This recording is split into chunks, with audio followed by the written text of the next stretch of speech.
मित्र हो, आज आपण आलो आहे झरे गावामध्ये सन्माननीय आमदार साहेब गोपीचंद पडळकर साहेबांचं निवासस्थान हे बघा, गेस्ट हाऊस.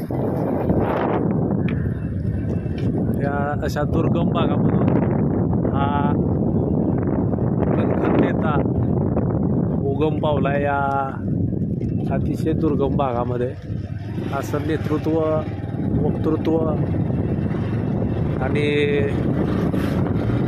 अतिशय कार्यनिष्ठ असा नेता धनगर समाजालाच नव्हे तर इतर समाजांना सुद्धा पुढं घेऊन जाणारा नेता या ठिकाणी अशा या दुर्गम भागामध्ये आहे बघा. या हो, आता आपण थेट पोहोचलोय आमदार गोपीचंद पडळकर साहेबांच्या निवासस्थानापाशी. हे बघा, गोपीचंद पडळकर साहेबांची गाडी या ठिकाणी आपण पाहतोय.